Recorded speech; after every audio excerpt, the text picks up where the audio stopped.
Em nome do Pai, do Filho e do Espírito Santo. Amém. Vinde, Espírito Santo, vinde por meio da poderosa intercessão do Imaculado Coração de Maria, vossa amadíssima esposa. Rogai por nós, Santa Mãe de Deus, para que sejamos dignos das promessas de Cristo. Amém. Salve Maria! O assunto de hoje é para aqueles que necessitam de verdade de Deus. É para quem olha para si próprio assim e enxerga uma dependência do Senhor. É para gente miserável, pecadora. É para quem precisa de verdade da misericórdia do Senhor.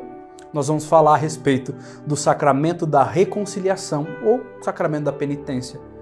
E quando nós entendemos que para chegar aonde nós temos que chegar, que é unir-se a Deus através do amor, ao ponto de viver para o louvor da glória de Deus, se santificando, amando a Deus, e que para chegar nesse ponto nós precisamos da graça, e que os sacramentos são o caminho por onde essa graça chega, nós precisamos olhar a pessoa a quem se dirige os sacramentos.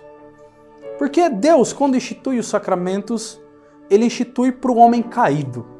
E qual é o estado que nós nos encontramos? Nós sabemos, Deus nos ama, o amor dele foi expresso de uma maneira única, irrepetível, imensa, infinita, na pessoa do seu Filho, que se entregou, morreu e ressuscitou por nós. Nós vemos de verdade a manifestação desse amor em tudo, em tudo, em tudo. Porém, nós também precisamos ter muito claro que desde os nossos primeiros pais, Adão e Eva, nós trazemos em nós uma marca do pecado. A marca do pecado original. Nós trazemos a marca e as consequências desse pecado. E se fosse para dar uma definição muito rápida, simples, direta do que é pecado, pecado é toda ofensa contra Deus. Pecado é toda ação contrária ao amor de Deus. E quando nós ouvimos isso, não pode ser simplesmente uma definição. Isso tem que pesar no nosso coração. Porque aquilo que ofende a quem mais nos amou e nos ama, deve ser a coisa que nós mais temos que evitar. Aquilo que é contrário ao amor desse Deus, que expressa o amor sobre nós de uma maneira tão sublime, aquilo que é contrário a esse amor, deve ser a coisa que nós mais repudiamos na face da terra. Não pode ser algo trivial, porque o pecado ele muitas vezes começa a se tornar algo simples na nossa cabeça, algo simples, a gente acha que é uma coisa que acontece. Não! O pecado nos afasta de Deus, nos separa de Deus. Não é que quando nós pecamos, Deus nos enxota e nos joga. É o contrário. Nós, porque pecamos, enxotamos a Deus, jogamos Deus fora do nosso coração, das nossas vidas, das nossas almas. Nós pegamos o Senhor e existe uma inimizade no nosso coração e mandamos Ele embora. Existe um ódio contra Deus no nosso coração quando nós vivemos no pecado. E quando nós percebemos isso, o pecado é o que me afasta de Deus, nós deveríamos temer o pecado. Deus, ele diz pela boca do profeta Isaías para o povo de Deus e para nós. O Senhor falando diz assim: não é o meu braço que ficou fraco, nem o meu ouvido que ficou surdo, mas os vossos pecados criaram um abismo entre mim, Deus, e ti. O pecado nos separa verdadeiramente de Deus. E sabe o que nós somos? Sabe o que é o homem afastado de Deus? O homem sem Deus se torna pior do que um monstro. O homem sem Deus só faz o mal para si próprio e para os outros. O homem sem Deus se transforma nas piores aberrações possíveis. O homem sem Deus é incapaz jamais de perdoar, porque como pode amar aquele que está longe do amor? Como pode ser bom aquele que se afastou do sumo bem que é o nosso Senhor? Como pode ser verdadeiro aquele que com as próprias pernas foi para longe da verdade? Como pode ser bom e produzir frutos de bondade, caridade, generosidade, serviço e amor? Quem se afastou da fonte de tudo isso é impossível. Então, quando nós olhamos e entendemos e escutamos uma definição como essa, o pecado é uma ofensa contra Deus, o pecado é o que nos afasta de Deus, nós tínhamos que parar e pensar. Repensar as nossas vidas, as nossas ações. Porque nós, sem Deus, abandonados à nossa própria sorte, nós só vamos servir para fazer o mal. Nós só vamos servir para trazer a desgraça para esse mundo. A pior coisa que pode acontecer na vida de uma pessoa não é que ela venha a perder todos os bens materiais e passe a viver na indigência. Não.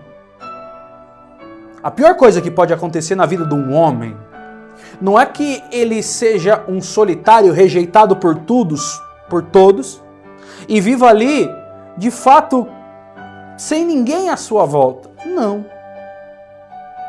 A pior coisa que pode acontecer na vida de um ser humano não é nem que ele contraia uma doença que não tem cura, algo gravíssimo, algo que não pode ser curado e condene aquela pessoa à morte. Não. O cardeal Newman, ele tem uma frase que faz tremer o nosso coração. Ele diz assim: era preferível que houvesse uma catástrofe a nível mundial e fosse dizimado o planeta inteiro, com todas as suas formas de vida. Era preferível que o sol caísse do céu sobre as nossas cabeças e tudo se explodisse. Era preferível que tudo isso acontecesse do que se cometesse o menor pecado contra Deus. Essa é a gravidade do pecado. É a pior coisa que pode acontecer nas nossas vidas. Temos que ter medo não de ficar pobres, desempregados, de perder os nossos amados, mas temos que ter medo de ofender a Deus, de nos afastar dele e viver essa vida e a eternidade longe do Senhor.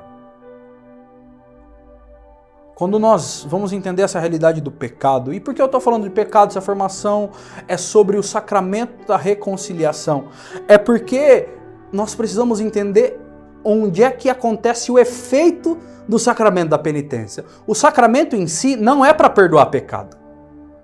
Os sacramentos, eles são instrumentos que Jesus instituiu na sua vida, enquanto esteve conosco, para nos comunicar a sua graça, para tocar a nossa alma e produzir em nós os frutos da graça. E essa graça que nos é comunicada com os sacramentos, ela possui efeitos diversos.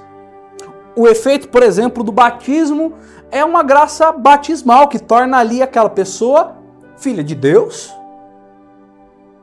A graça do matrimônio, do casal que celebra ali o seu matrimônio, existe uma graça naquele sacramento que é uma graça matrimonial, que dá a graça ali daquele casal se santificar, vivendo aquele estado de vida, educar os filhos na fé da igreja, de cumprir as promessas que eles fizeram diante do altar. Existe uma graça para que aquelas pessoas se santifiquem. E existe um efeito da graça para aquela especificidade. No caso do sacramento da ordem, existe a graça é comunicada. E o efeito dessa graça é um efeito sacerdotal. A partir do momento que o candidato ali, o eleito de Deus, recebe o sacramento da ordem, ele se transforma num sacerdote do Altíssimo e pode, a partir daquele momento, pela ação específica da graça sacramental, exercer um sacerdócio dentro do sacerdócio único, do sumo sacerdote verdadeiro, que é o nosso Senhor Jesus Cristo.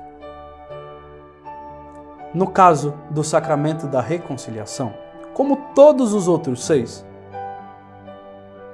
ele serve para nos comunicar a graça.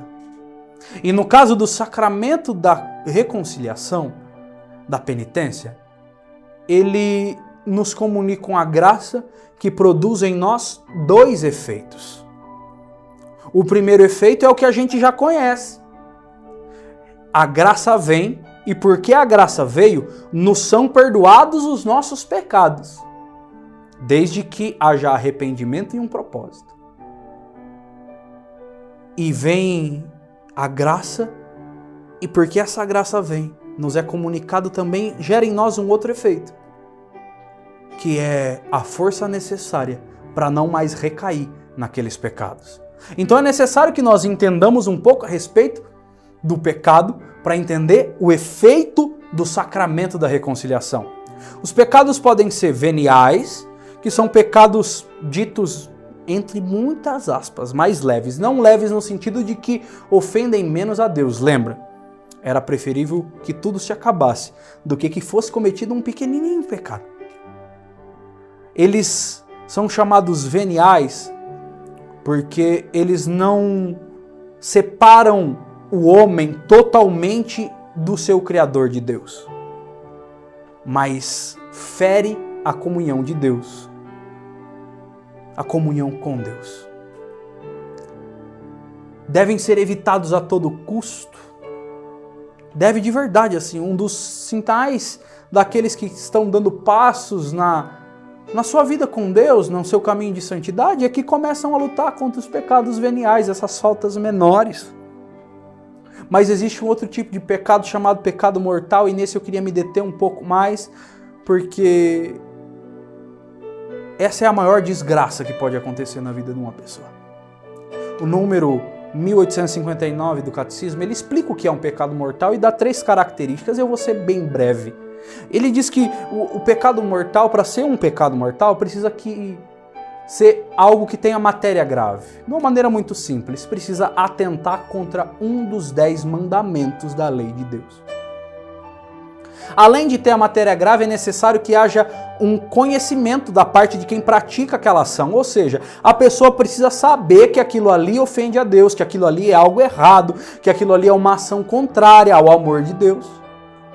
E em terceiro lugar, a terceira característica que a igreja nos ensina para que seja um pecado mortal, é necessário que haja um consentimento. Ou seja, a pessoa sabendo que aquilo ali era errado e ofendia a Deus, na sua liberdade, opta pelo mal, opta por essa ação contrária ao amor misericordioso de Deus. Quando essas 3 características acontecem, nós entramos num estado que, de verdade, assim, eu queria ter palavras e eu também queria entender isso de uma maneira muito profunda. Mas os santos, eles se assustavam quando encontravam alguém nesse estado e faziam de tudo para tirar as pessoas do pecado mortal, porque a igreja ensina, é doutrina da nossa igreja. A igreja de Cristo, aquela que ele instituiu, a igreja que é a guardiã da verdade, nos ensina que se nós cometermos um pecado desse jeito e morrermos em seguida, nós vamos para o inferno. Nós vamos passar a eternidade separados do nosso Deus. A gente não consegue calcular isso, mas é a pior desgraça possível, o fracasso completo, é a falência completa daquilo que Deus sonhou para nós, é pegar e com as próprias pernas ir caminhando na direção de Satanás e dos seus anjos para passar a eternidade do lado dele. Deus nos livre disso. Deus nos livre de viver nesse estado. E algo que eu queria esclarecer para você. Quando nós falamos do conhecimento, que nós precisamos saber para que aquilo ali seja pecado mortal, é preciso que você entenda uma coisa: existem dois tipos de ignorância no mundo. Existe a ignorância verdadeira, que é o seguinte: a pessoa não sabe e ela não tinha condição nenhuma de aprender. Ela de verdade não tinha de onde tirar aquela informação, e isso de verdade atenua a gravidade do pecado, e ela não é nem mais um pecado mortal, porque a pessoa ela era ignorante de fato. Mas existe um outro tipo de ignorância que agrava o pecado, que é a ignorância, o catecismo ele chama de ignorância afetada. É a ignorância daqueles que, podendo saber, não vão atrás de saber. Podendo ter conhecimento, escolhem por preguiça não ir. É aquele que poderia ter lido, estudado, e porque ele não quis. É quem poderia ter pedido um conselho para alguém que é mais santo e mais sábio, e por vergonha, por qualquer outro motivo, não foi. Essa pessoa não é ignorante porque lhe faltou oportunidade para aprender. Não, ela é ignorante porque ela quis permanecer na ignorância. E isso agrava os pecados. E uma outra coisa é a dureza do coração. É quando você sabe o que Deus nos revelou. Você sabe o que a igreja nos ensinou. E você diz assim: não. Quem é que disse isso?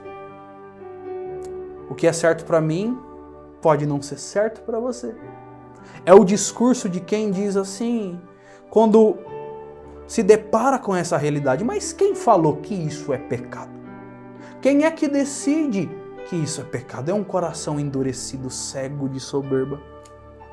Deus nos livre dessas duas coisas. Deus nos livre do pecado mortal. Tem uma oração na igreja que diz assim: Deus nos livre da morte má e repentina. Era uma jaculatória repetida constantemente por aqueles que nos antecederam no caminho da fé, e devia voltar para os nossos lábios isso. O pior jeito de morrer é morrer de repente, porque você não teve tempo de se preparar para morrer. Que Deus nos livre disso, que nós possamos hoje já começar a nos preparar para o dia da nossa morte, porque nós não podemos morrer nesse estado. Porque o Papa Francisco, o nosso Papa, ele tem uma frase maravilhosa. Ele diz assim: Deus nunca se cansa de nos perdoar. Nunca, nunca, nunca. Somos nós que nos cansamos de pedir perdão. Deus, ele conhece essa realidade que nós nos encontramos muitas vezes, e por isso, pensando em nós, por amor a nós, na sua generosidade, o Senhor instituiu este sacramento. Ele foi lá, Mateus 16, versículo 19. Jesus, ele diz para Pedro: eu te dou a chave do reino dos céus, e tudo o que tu ligares na terra será ligado também no céu. Tudo o que desligares na terra será desligado no céu. João 20, 22. Dito isso, soprou sobre eles e falou: recebei o Espírito Santo. A quem perdoardes os pecados, lhes serão perdoados. A quem os retiverdes, lhes serão retidos. O Senhor pensou em nós, nos deu um meio maravilhoso para crescer na amizade com Ele. A igreja nos ensina, um dos mandamentos da igreja é que nós devemos nos confessar ao menos uma vez por ano. Pelo menos uma vez por ano. Mas eu quero dar um conselho para você.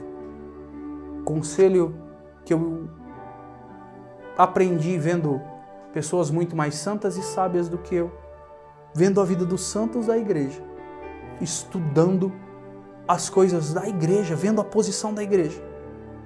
Se confesse com frequência. Não fique muito tempo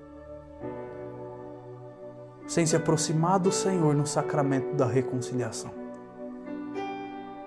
O sacramento é para nos infundir a graça que perdoa os pecados e que nos dá força para não recair mais nos pecados. Procure com o máximo de frequência que você puder. Eu não estou falando aqui de escrúpulo, eu não estou falando aqui de nada exagerado. Procura um bom diretor espiritual que te aconselhe, uma pessoa mais santa do que você, mais sábia do que você para te ajudar, um bom padre, o seu pároco. Mas frequente e use da graça que Deus deixou para você. Eu queria dar algumas dicas para você fazer uma boa confissão e viver melhor esse sacramento. Porque quando eu descobri que o sacramento me dava graça, não só do perdão dos pecados, mas de não recair nos erros, eu falei, caramba, tem alguma coisa errada comigo, porque eu sei que com o sacramento está tudo certo, porque eu recaio muitas vezes nos mesmos pecados. E por que que isso acontece? Eu vou explicar para você. Muitas vezes a gente só vai lá conversar com o padre e conta muito mal os nossos pecados e sai dali. Vai funcionar? Não é questão de funcionar, porque nós não estamos falando de uma máquina, é a graça de Deus. O sacramento opera o que tem que operar, pela virtude de quem o instituiu, que é o nosso Senhor. Não depende nem do confessor e nem do penitente. Porém, a eficácia mesmo desse sacramento, nós precisamos entender de uma maneira prática. Exige de nós uma preparação cada vez melhor e maior. Então, antes de qualquer coisa, nós precisamos fazer um bom exame de consciência. Aqui na descrição do vídeo, nós deixamos um exame de consciência, um dos muitos que existe, você pode procurar no Google. Aqui tem um, você pode clicar, baixar, imprimir, usar aí no seu celular, para você usar nas suas preparações para o sacramento da reconciliação. Por que nós temos que fazer exame de consciência, Gabriel? Por conta do seguinte, nós precisamos da graça de Deus para rever a nossa vida. O exame de consciência não é simplesmente fazer memória. Não é isso não. O exame de consciência é uma oração. Porque se o Espírito Santo não agir na nossa vida, se o Espírito Santo não tocar as nossas almas, nós não seremos capazes nem de reconhecer os nossos próprios pecados. Tudo é graça de Deus.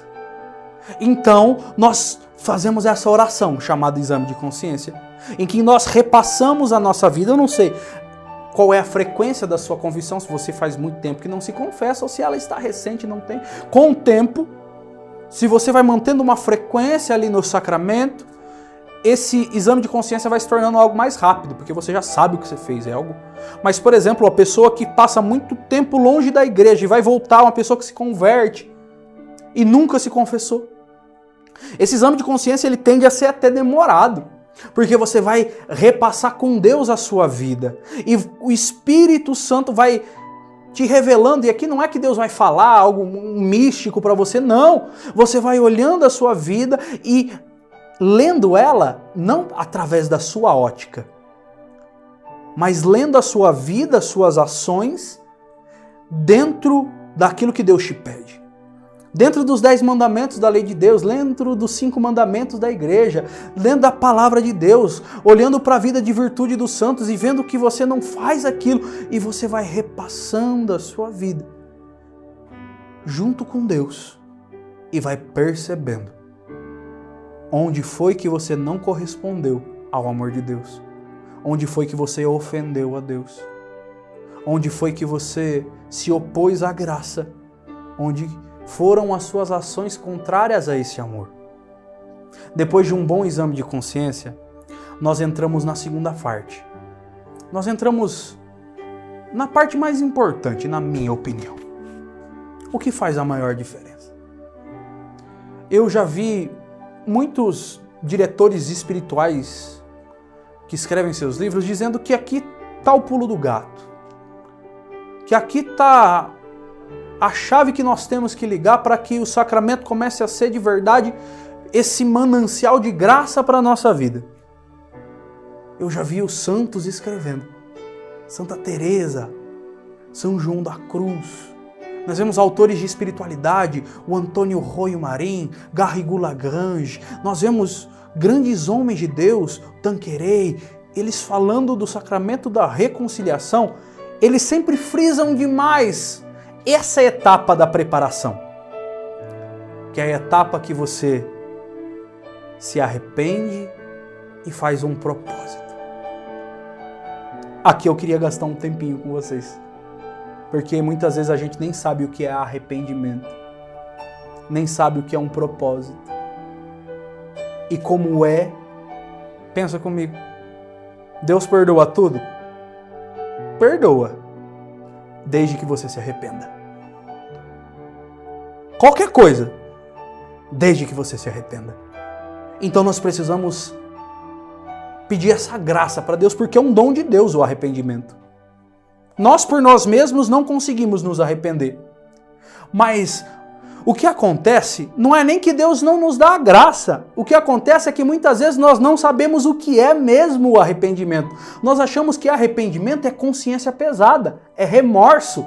Nós achamos que arrependimento necessariamente tem que estar ligado com algo sensível, que nós precisamos chorar, que nós precisamos, sei lá, arrepiar, que nós precisamos... Não! De uma maneira muito simples, existem dois tipos de arrependimento, o perfeito e o imperfeito. O arrependimento perfeito, a contrição de coração, é uma graça extraordinária do Espírito, que Ele concede a algumas pessoas que o pedem. E nós temos que pedir essa graça, que é quando a pessoa se arrepende de verdade com uma dor no coração, uma dor na alma. É como se a pessoa sentisse a dor do coração de Deus pela gravidade da ofensa que ela cometeu. Você percebe que não é algo muito simples, que é algo bem profundo. É algo, como eu disse, extraordinário, não é algo comum. Nós devemos pedir, com certeza, nós devemos pedir isso para Deus, mas não é o comum. E se nós precisássemos nos arrepender desse jeito, para se confessar, para viver o sacramento da reconciliação, nós não nos confessaríamos, eu acho que nunca. Não. O que nós temos que entender é um arrependimento imperfeito? É. Mas nós precisamos começar com ele, que também é uma graça de Deus. E se Deus um dia quiser, Ele nos concede a graça de um arrependimento perfeito. Para você entender, arrependimento não tem nada a ver com consciência pesada. Porque a nossa consciência, muitas vezes, nessa hora aqui, ela é a nossa pior inimiga.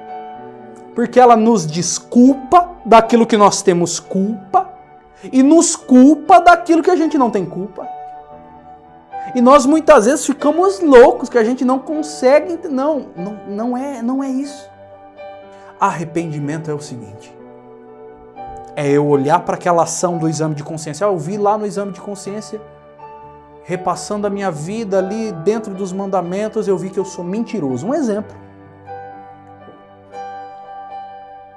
A pessoa que está arrependida, ela diz assim, eu sou mentiroso. E eu minto porque eu quero. Não é por causa da circunstância que eu me encontro. Não é por causa de ninguém.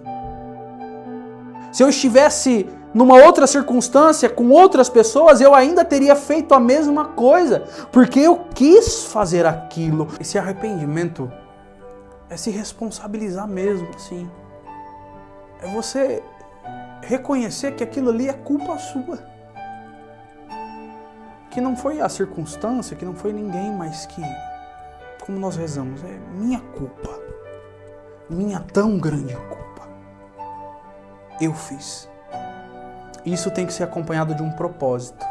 O que é um propósito? Um propósito é você olhar para essas coisas todas, que você já reconhece que são sua culpa, e falar assim, eu não quero nunca mais fazer isso na minha vida.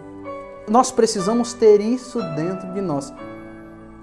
Nós precisamos cultivar isso antes de nós vivermos o sacramento, para aumentar a disposição do nosso coração, cooperando assim com a graça de Deus.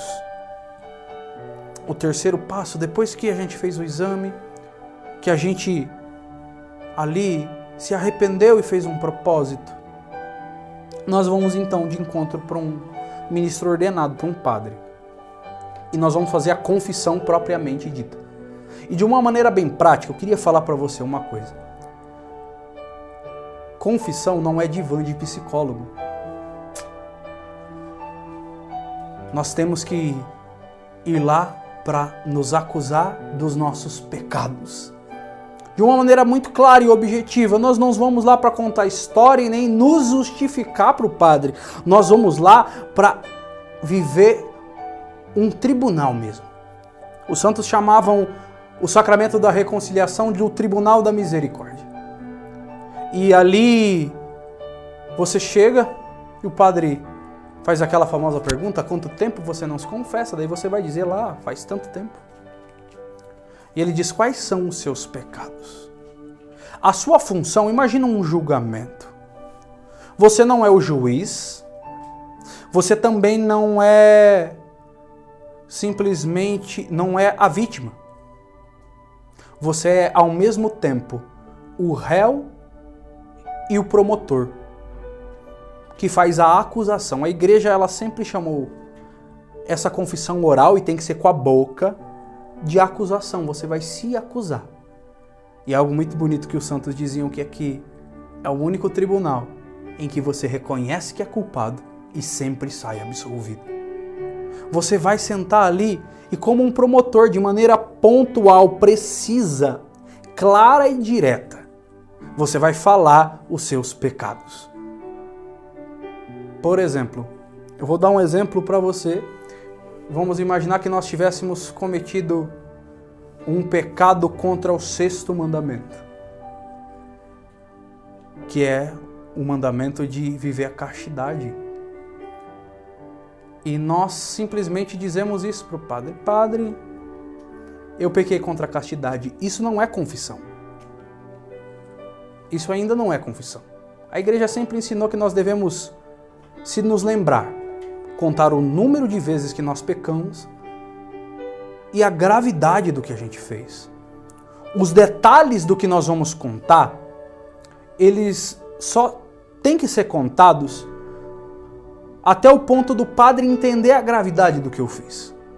Porque quando eu falo, por exemplo, eu pequei contra a castidade, existem inúmeros pecados contra a castidade. Adultério, fornicação, masturbação, pornografia, ver a mulher dos outros e desejar elas no coração. Existem muitos pecados desse tipo. Então eu não posso ser alguém que por vergonha não fala o que fez, mas eu também não posso me tornar alguém que conta uma história. Padre, naquele dia estava chovendo e eu entrei no carro. Naquele dia eu estava andando e eu dei uma carona para aquela moça e depois eu peguei aquela moça, nós paramos no hotel e daí aconteceu. Não, não é isso. Não é nenhum dos dois extremos. Eu não vou me esconder por vergonha, porque aqueles que omitem o seu pecado na confissão têm um segredo com o diabo. Mas eu também não vou contar detalhes que não precisam ser contados, porque muitas vezes nós ficamos nos justificando. Padre, eu cheguei em casa e eu briguei com a minha mulher e ela falou isso para mim. E por causa disso eu dei um tapa na cara dela. Você entende? Você conta toda uma história para se justificar. Não, não é isso. Eu fiz isso, isso e isso. Se você conseguir se lembrar, se foi mais de uma vez, tantas vezes. E ponto. Uma acusação mesmo. Eu fiz isso, isso e isso. Eu pequei contra a castidade. Eu me masturbei e ponto. Entendeu? Mas é preciso falar. É preciso mesmo. Quando nós falamos o nosso pecado, nós encaramos de frente o mal que nós fizemos e nos arrependemos mais dele. Tem algo muito legal, rapidamente para você entender. Nos julgamentos da Segunda Guerra Mundial, os julgamentos de Nuremberg, existe um caso muito famoso de um nazista que estava lá, preso por crimes de guerra, crimes terríveis. E na prisão, ele brigava com aqueles homens que também eram nazistas e que quando chegavam no julgamento, eles pediam perdão por tudo que tinham feito e tentavam arrumar algum acordo, e ele falava, não, vocês estão errados, o que a gente fez é uma honra. E aquele homem defendia os seus crimes e ele dizia, nós temos que nos orgulhar, vocês vão ver quando eu for lá. E chegou a vez desse homem, de fato, no tribunal. O juiz olhou para ele e falou, pode me falar tudo o que o senhor fez? E aquele homem, com orgulho, começou a falar, eu matei assim, eu fiz isso, eu fiz isso, eu fiz isso, eu fiz isso, eu fiz isso, eu fiz isso. Desse jeito ele foi contando tudo. Quando ele terminou, se pediu até uma pausa no tribunal. Porque aquilo ficou um clima tão horrível diante de tantas atrocidades que teve que ser interrompido. Mas algo que se notou é que o início da fala daquele homem, ele estava orgulhoso, feliz pelo que ele tinha feito. E à medida que ele ia falando e descrevendo os seus crimes, ele ia tomando de alguma maneira consciência da aberração que ele tinha feito, e o orgulho foi saindo. No final ele estava triste. No outro dia não puderam continuar o julgamento dele porque ele havia se suicidado. Quando nós expomos o mal que nós fizemos, nós tomamos mais consciência dele. Então eu faço um bom exame de consciência, eu me arrependo e faço um propósito, e eu vou me confessar. Falo para o padre, direto e prático, o que eu fiz. O padre ele vai te absolver, segundo a fórmula da igreja, e entra a última etapa, que é chamada de satisfação. Existem pecados, por exemplo, uma calúnia que nós contamos de alguém que prejudica aquela pessoa e que causou mal na vida de um próximo. Nós temos por dever incluir nos nossos propósitos, ir lá e tentar reparar o mal que nós fizemos. Esse é um tipo de satisfação. Como Zaqueu na Bíblia. Quando encontra o Senhor, diz, Senhor, eu vou devolver 4 vezes tudo que eu roubei. O encontro com a misericórdia impulsionou aquele homem a querer reparar o mal que ele havia feito. E o padre muitas vezes nos dá uma penitência, algumas vezes não nos dá, mas ali, quando o padre dá aquela penitência, é necessário que você cumpra ela, o mais breve possível. Não é que a penitência, ela é sempre simbólica. Nós precisamos entender uma coisa, nem que nós fôssemos para o inferno, nós pagaríamos a gravidade do pecado que a gente comete. Nem que nós fôssemos condenados ao inferno, nada. Só o sangue do Cordeiro foi capaz de pagar o preço. Porém, mesmo sendo simbólico, nós precisamos cumprir. Reza um terço, vai adorar Jesus, leia tal passagem da Bíblia, reze tantas Ave Marias e tanto Pai Nossos. Nós precisamos fazer aquilo imediatamente. Nós precisamos cumprir a penitência. Quando isso acaba,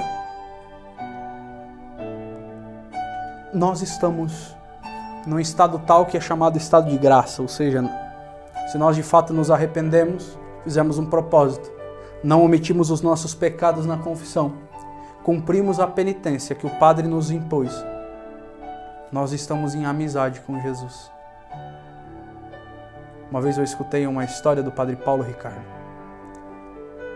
de alguém que chega para um monge e pergunta, senhor monge, o que é que vocês fazem dentro do mosteiro?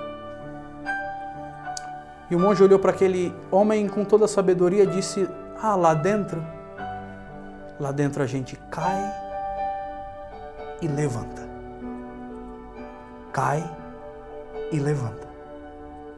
Cai e levanta.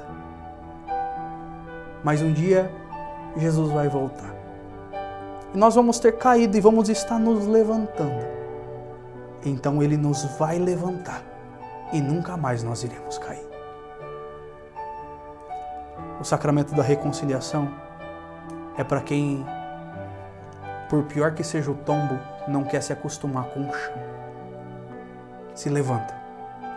Como eu sei se funcionou? Você pecou de novo? Pecou, né? Então volta e faz tudo de novo. Se arrepende mais. Faz um propósito mais firme. Vai lá e se confessa. Pecou de novo, né? Volta lá, faz outro exame de consciência. Se arrepende mais. Faz um propósito mais firme. Se confessa. E vai lutar. Vai chegar um dia que nós vamos estar nos levantando. E Jesus vai nos dar a mão e nunca mais nós iremos cair. Não para. Santo é um lutador que nunca parou de lutar. São José Maria Escrivá fala isso. É o lutador de boxe, que leva um no olho e tá com a vista turva, mas não para, não para, não para, não para. Você nasceu para isso. Não para não. Usa dos meios que Jesus te deu. Usa dos sacramentos todos. Usa dessa arma poderosa, que é o sacramento da reconciliação. E fique em pé, porque nós nascemos para o céu. Salve Maria!